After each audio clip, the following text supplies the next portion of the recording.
Between broke and insolvent, and between a cash crunch and a financial crisis, Kenya is not only caught up between pressing terminologies, but indeed between the proverbial rock and a hard place. Some civil servants have not received their salaries for the month of March, and the counties are marching on penniless, well into the fourth month or so. So, are we broke? And is the camel's back about to give in too? Some oil could just come in handy for the moving parts of the clearly struggling economy, and a shipload of it landed in Mombasa earlier today to the warm reception of government officials celebrating what they call a government-to-government oil importation deal. But on the sidelines of the oil tanker, independent oil marketers are not a cheerful lot. On Sam's sense, county governments are equally not cheerful, not after many months of unpaid dues. Jamila's memo is not too happy either. Indeed, it is a panic note to all school administrators in Kenya. My take is also short of cheers for leaders caught between the past and the future, excuses and reasons. But there should be something uplifting on Kaikai's kicker, which kicks not tonight, but walks to a church, then a mosque, and back. The news gang is here.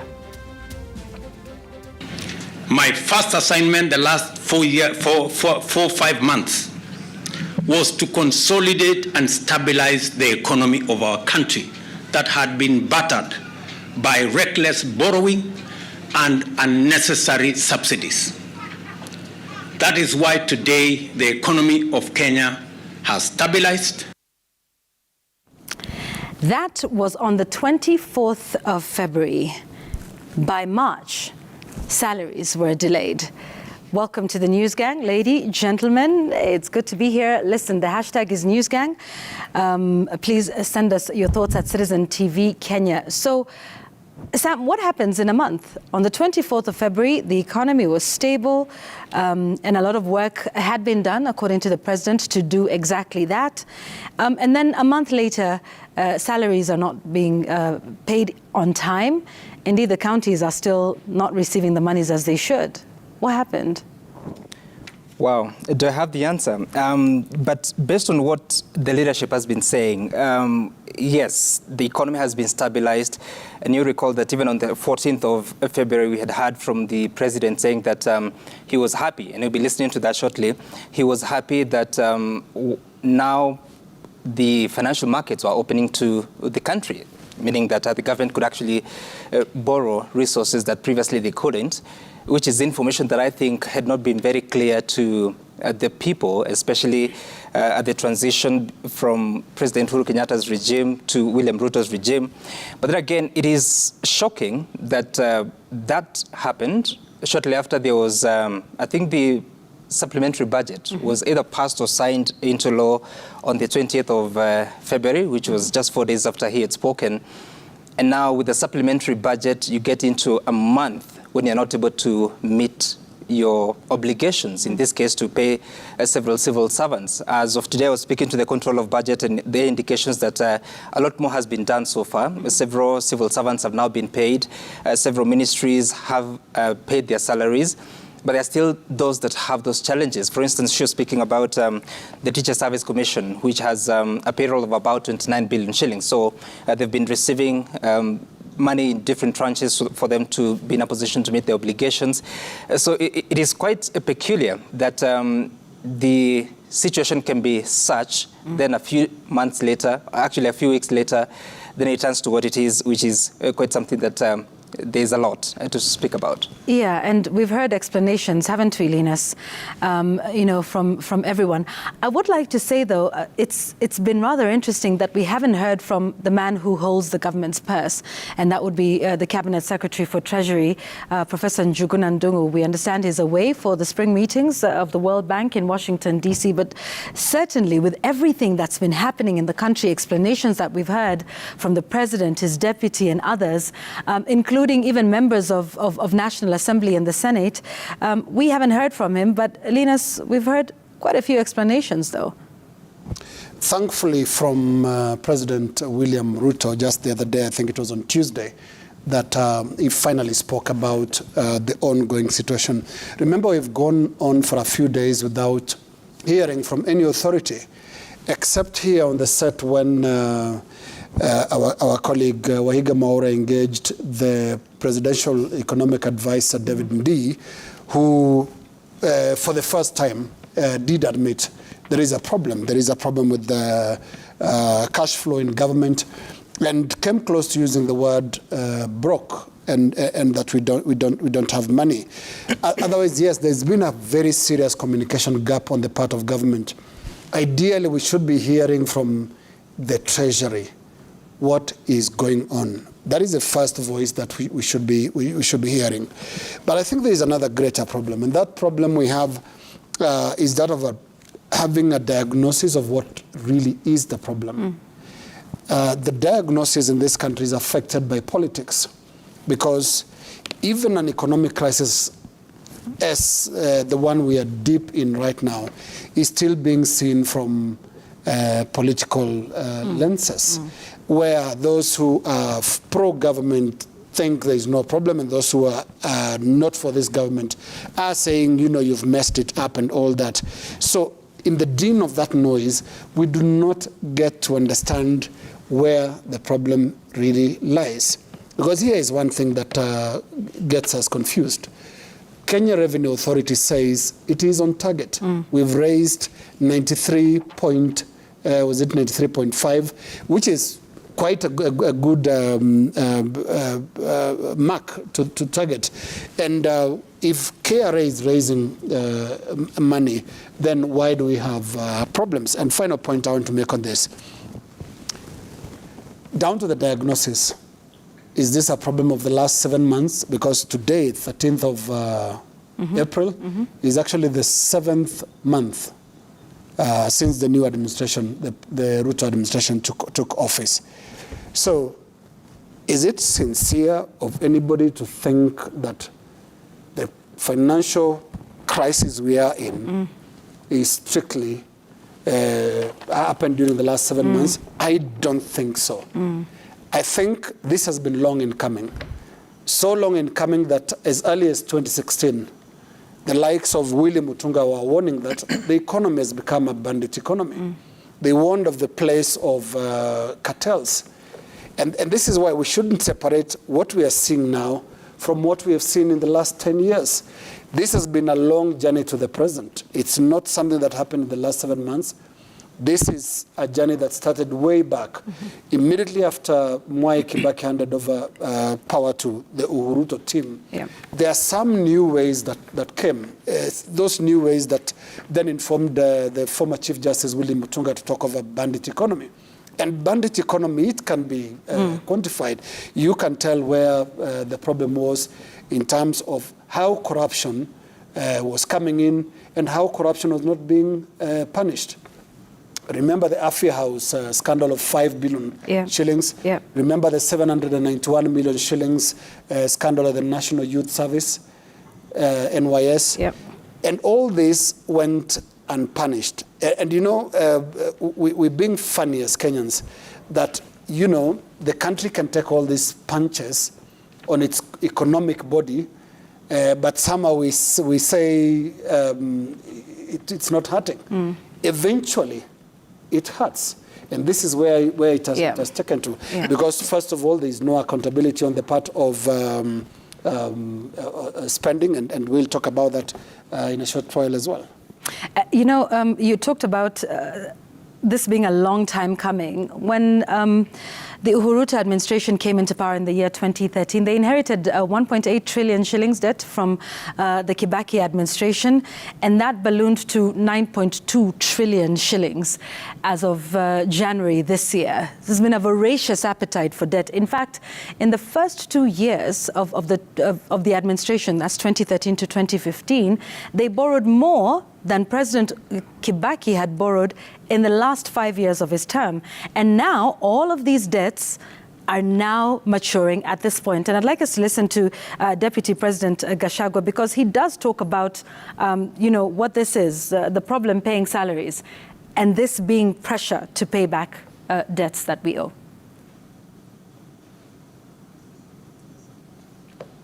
It is true we are having challenges in paying salaries. We are having challenges in giving money to governors. Last week, some loans had matured and they have to be paid because we have obligations. Whatever money we collect is what we spend.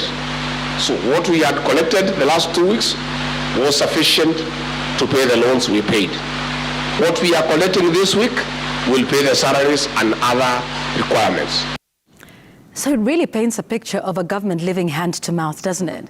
It does.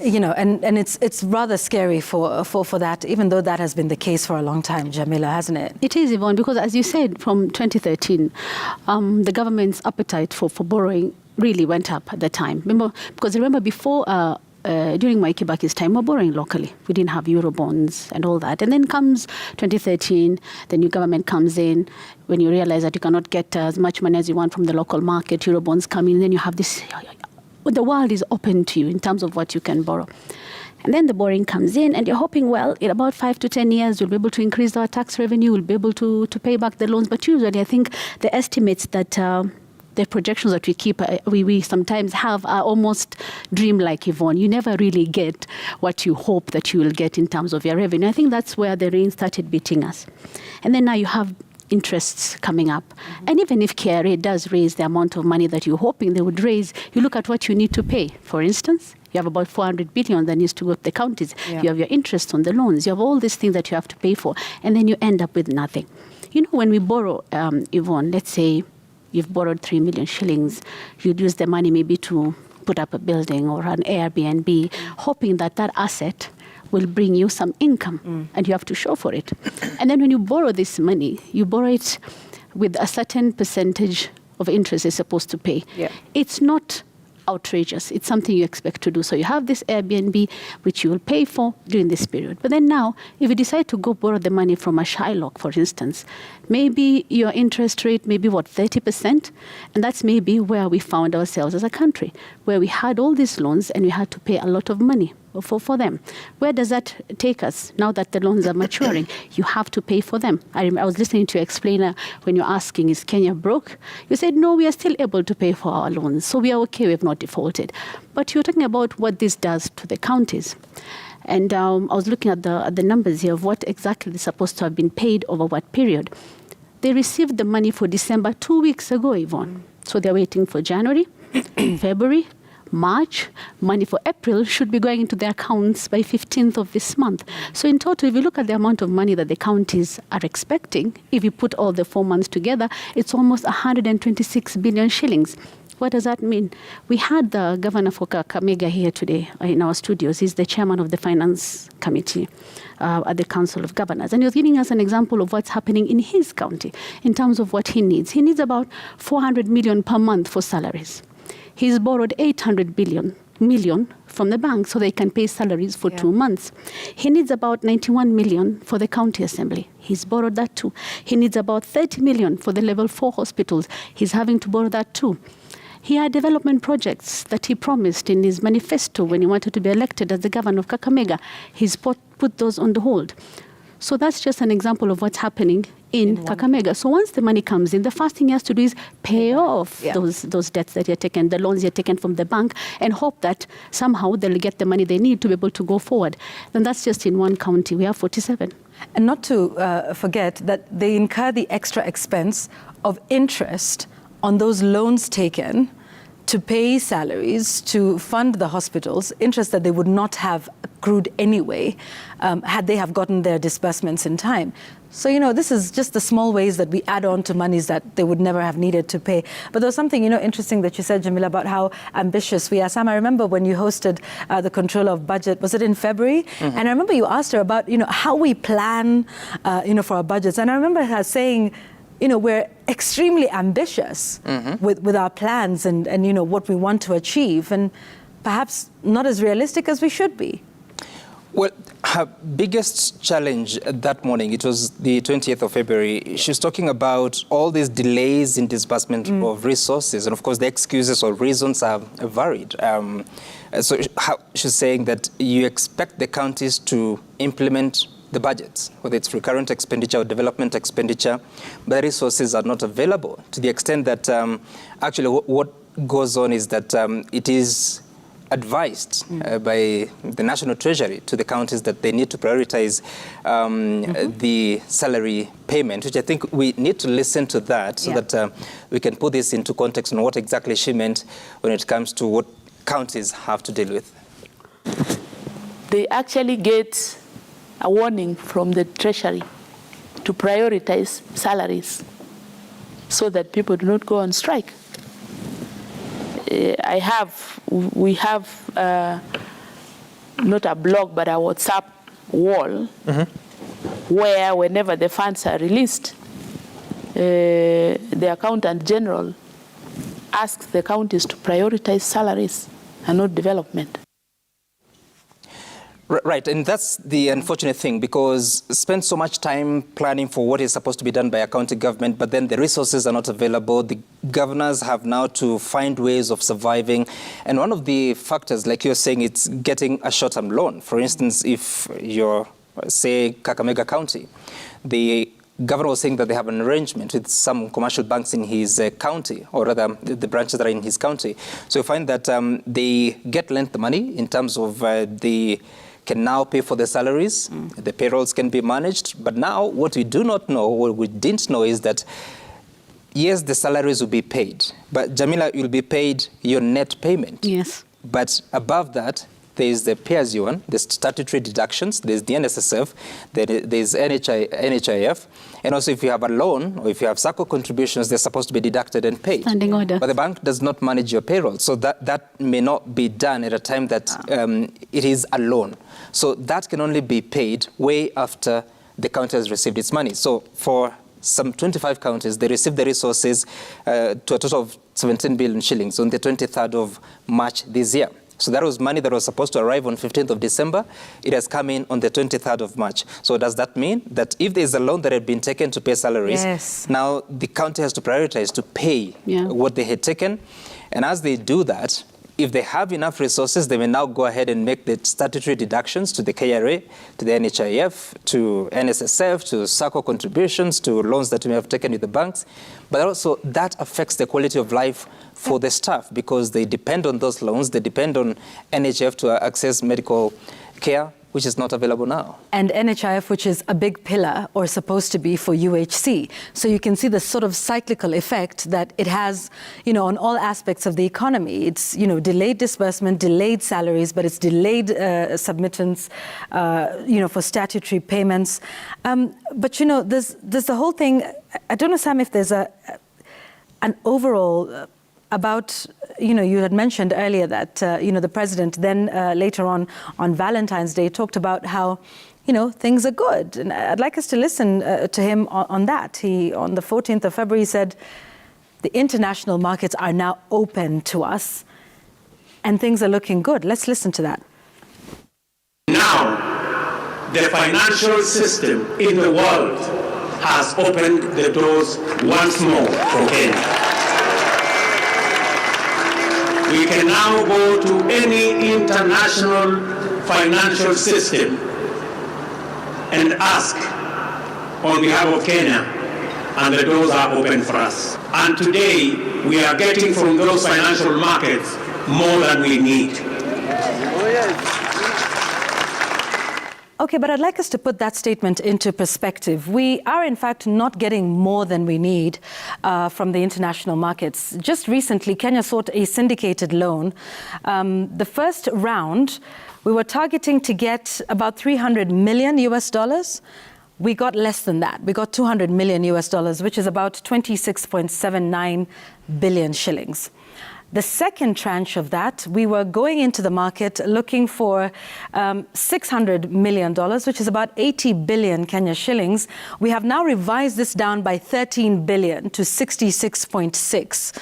So this sort of signifies a weak appetite for that, or some sort of reluctance, if you like, to lend us money. And when the government then revised this downwards, it was because the first tranche we got less than what we went for into the market. Now, that's not all. The reluctance is not just in the international markets, it's also in the local markets. If you take a look at the local borrowing, that is the treasury bills and the treasury bonds, in the treasury bonds that were floated, I believe in the month of February, those were undersubscribed. We went into the market looking for 50 billion shillings. We got only a third of that. That's 16 billion. So Kenyan investors are not giving long-term or lending long-term to the government. In fact, they are preferring the shorter term loans, which is the treasury bills for 91 days. So when the government went in looking for 72 billion shillings, they got 114 billion. So what does that tell you?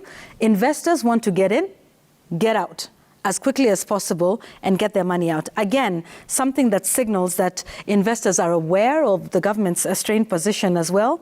And remember, these short-term loans just continue to put more pressure on the government. Why? Because they mature in a shorter time. In a year already, when we are so pressed, we're now having to deal with paying these monies back in a 3-month period. So, you know, you can see investors both locally and internationally are also perhaps a bit more cautious than they would have been. I think so, Yvonne. And before Itugu comes in, you talk about how what the president said, saying that we are okay. And then it raises the question of what exactly should we be told as a country? The government communication versus the politics of it all.